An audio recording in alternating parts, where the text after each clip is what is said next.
आज आप देखेंगे तो दुनिया के अधिकांश लोग ये मानते हैं कि मनुष्य की संतान का जन्म तो ऐसे ही हो जाता है, उसके लिए कोई प्लानिंग, कोई योजना बनाने की ज़रूरत नहीं है।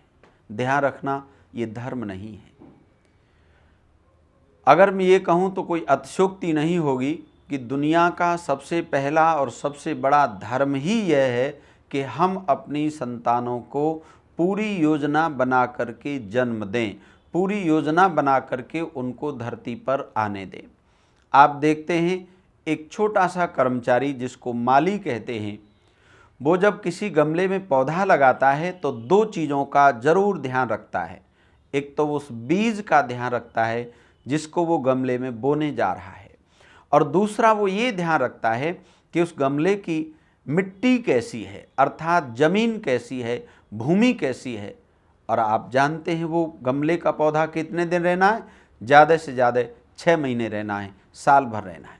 और हमारी जो संतान है वो हमारा ही भविष्य नहीं है, पूरे देश और दुनिया का भविष्य होती हैं, हमारी वृद्धावस्था का भविष्य होती हैं। इसलिए अगर संसार का कोई सबसे उत्तम धर्म का काम है तो वो काम है पहला संस्कार, गर्भाधान संस्कार, जिसमें विधि पूर्वक नई आत्मा का आह्वान करके माता पिता जन्म देते हैं। हम सब मानते हैं, पूरी दुनिया के अधिकांश लोग ये मानते हैं कि आत्मा अजर है, अमर है, शाश्वत है।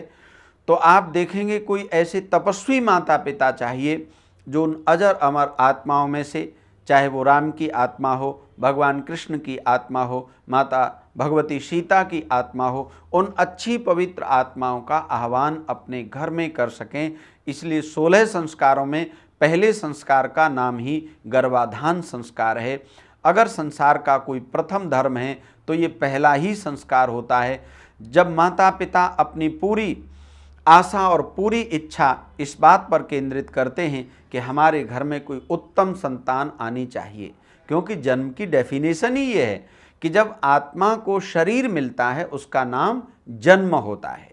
तो आत्मा को शरीर कहाँ मिलता है? माँ की कोख में मिलता है। इसलिए गृहस्थ आश्रम का पहला धर्म है कि वो प्रथम संस्कार करके ही अपने परिवार में, अपने घर में नई आत्मा का आह्वान करें। यही वास्तव में धर्म ज्ञान है, और धर्म ज्ञान की शुरुआत भी वास्तव में यहीं से होती है कि हम विधि पूर्वक अपने घर में नई आत्मा का आह्वान करें, जिसको संस्कृत में संस्कार कहा जाता है। प्रथम संस्कार गर्भाधान संस्कार कहा जाता है। गर्भाधान संस्कार की विधि के लिए जो वेदों के अनुसार संस्कार विधि की रचना की गई है उसमें रात्रि का विधान है। कुछ लोग इसको अधर्म समझते हैं, वो कहते हैं ये कोई पाप का काम थोड़ी है जो रात्रि में करेंगे। नहीं माता और सज्जनों, ये ध्यान रखना है, दिन का निषेध इसलिए है कि सूर्य की किरणों में इतनी शक्ति होती है।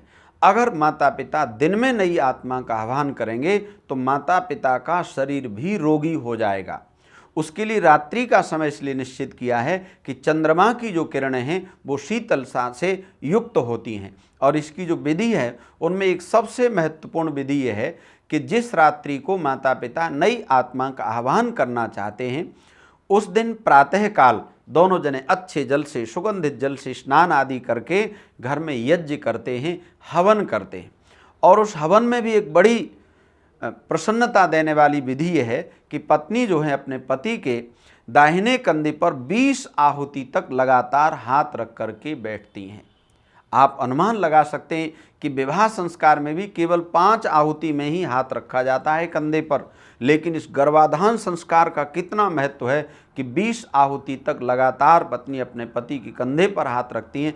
अर्थात पति और पत्नी दोनों जने जब प्रसन्नतापूर्वक नई आत्मा का आह्वान करेंगे तो वह संतान भी प्रसन्नता के गुणों से युक्त होगी, क्योंकि सब कुछ बीज के साथ में आता है। जो माता पिता के माध्यम से जो संतान का जन्म होता है, समझ लो पहले दिन से ही उसकी शुरुआत हो जाती है। तो जब वो प्रसन्नता के साथ अपने घर में नई आत्मा को बुलाएंगे तो वो आत्मा प्रसन्नता के गुणों से युक्त होगी। आप देखते भी होंगे समाज में कुछ लोगों से आप मिलते हैं तो एकदम हंसता हुआ, प्रसन्नता का चेहरा, अच्छी तरह वो बात करते हैं। माता और सज्जनों, इसकी शुरुआत जन्म से ही हो जाती है, क्योंकि जन्म की परिभाषा ही ये है कि जब आत्मा को शरीर मिलता है उसी का नाम जन्म होता है।